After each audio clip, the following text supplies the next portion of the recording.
We're going to use this graphical representation to describe the changes that may occur as we either add or subtract different types of fluid from our body. So on this graphic, we see on the x-axis, this is going to represent volume, and any change on the y-axis represents a change in osmolarity.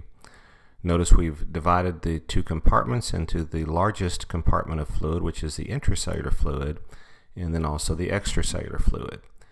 We are not distinguishing between the plasma and interstitial fluid because the barrier between those two allows the free movement of both water and ions, and so they basically function as one unit. The barrier between the intracellular fluid and extracellular fluid, though, is our plasma membrane. Although it will allow the free movement of water, it does not allow the movement of ions. Now, any difference between the osmotic pressure between the intracellular fluid and extracellular fluid will cause water to shift between these two compartments. So these two compartments, the osmolarity will always equilibrate. As we're looking at the potential changes that may occur in these fluid compartments, there are several different factors that we need to consider. First, we need to identify the change that's occurring in the extracellular fluid. So we need to ask, was water lost or gained? And was solute lost or gained? Next, as a result of those changes, the next question we ask is, will that change result in an increase, a decrease, or no change in the extracellular fluid osmolarity? If a change in osmolarity does occur, then we have to describe the direction that water must move in order to reestablish equilibrium between the intracellular and extracellular fluid osmolarity.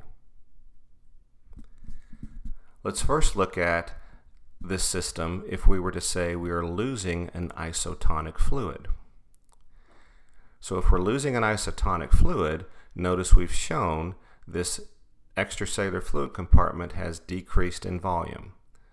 So remember, the volume is on the x-axis. So a loss in isotonic fluid results in a decrease in volume of the extracellular fluid. But because this was an isotonic fluid that was lost, there's been no change in osmolarity. So in this particular example, we'll have a decrease in total body water, a decrease in the extracellular fluid compartment volume, no change in osmolarity, and if there's no change in osmolarity, then there will be no shift of water into or out of the intracellular fluid compartment, so that will also remain the same. In this situation, we're going to say we are losing a hypotonic fluid. So in this case, we're losing more water than solute. And for learning purposes, if you'd like to think, if we say we're losing a hypotonic fluid, just imagine losing pure water. So in that situation, we once again are going to see a decrease in volume.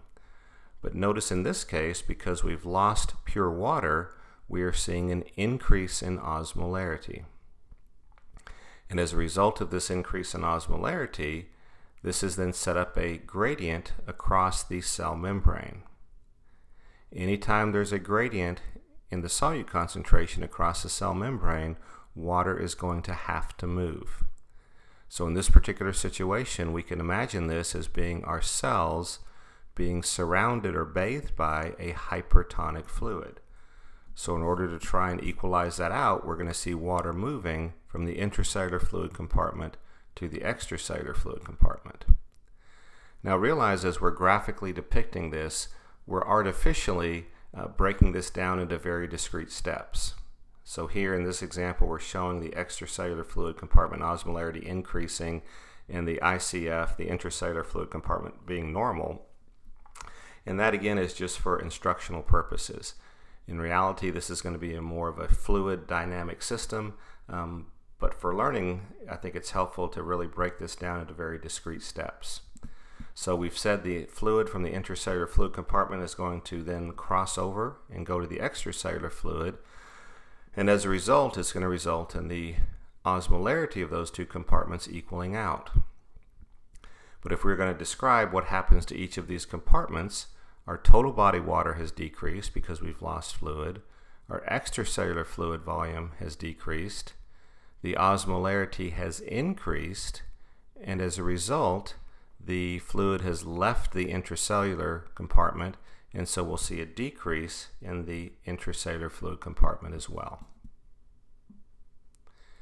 If we infuse a hypotonic fluid, so in this case, imagine we're infusing water.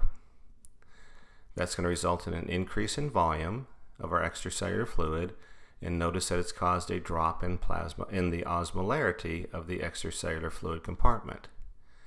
As a result of this, we now have basically set up a situation where our cells, the intracellular fluid compartment, is surrounded by hypotonic fluid. Water is therefore going to have to move.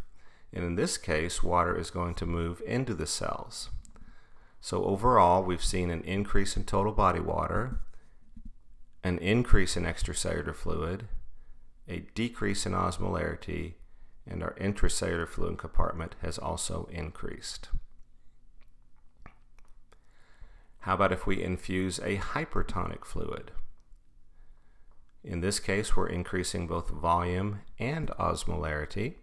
So we've set up a osmotic gradient across the cell membrane, which means water has to move.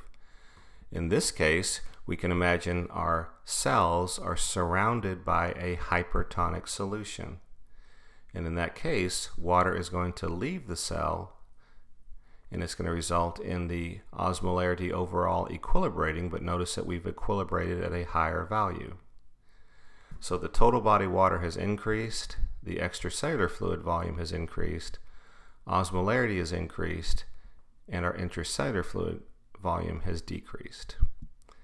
Now don't spend time trying to critique the exact change in these volumes that we've given here. That's not the purpose of these graphs. These are not meant to be perfectly accurate. They're meant to show general concepts with regards to changes in these various compartments.